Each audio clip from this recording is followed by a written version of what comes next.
হাট থেকে উদ্ধার করা বিলুপ্তপ্রায় বাংলাদেশি সবুজ ঘুঘু সুস্থ করে ছেড়ে দিলাম বনে। হাই, আমার নাম অর্ণব। আজ থেকে কিছু সপ্তাহ আগে এই ঘুঘুটাকে আমরা হাটে পাই, তখন ওর অবস্থা একদমই খারাপ ছিল। এটা বাংলাদেশের একটা বিলুপ্তপ্রায় ঘুঘু। অনেকে এটাকে হরিয়াল মনে করতে পারেন, যে এটা বট গাছ অথবা অন্যান্য গাছে ফল খেতে আসে। ওটা হলো গ্রিন পিজন আর এটা হলো গ্রিন ডাব। আর ওরা যখন আমরা পাই তখন ওর অবস্থা একদমই খারাপ ছিল। আমি তো মনে করছিলাম সার্ভাইভই করবে না। আর এখন দেখেন 1 মাস যত্ন করার পর ওর ফিজিক্যাল ফিটনেস একদম রিকভার করছে। যেহেতু ও এখন 100% সুস্থ এবং ও ফ্লাইও করতে পারে, তো এখন এই প্রকৃতির জিনিস প্রকৃতিতে ফিরিয়ে দেওয়ার সময় চলে আসছে। ঘুঘুটাকে মুক্ত করে দেওয়ার আগে ওর শরীরের সৌন্দর্যটা আপনাদের একটু দেখাই। ওর শরীরের উপরে একটা রিফ্লেক্টিং গ্রিন কালার আছে, ওর লেজ এবং বুকের দিকে ব্রাউন কালার। ওকে মুক্ত করার জন্য এই বক্সের ভিতরে করে আমরা নিয়ে যাব, কারণ এই বক্সের ভিতরে যদি ও লাফালাফিও করে তাহলে ওর ফেদার কোনোভাবে ড্যামেজ হবে না। ওরে মুক্ত করার জন্য যে জায়গাটা আমরা চুজ করছি ওইখানে প্রচুর পরিমাণে ঘুঘু পাখি আছে।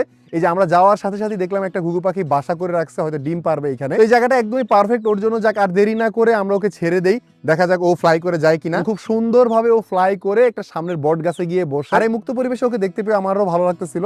এতদিন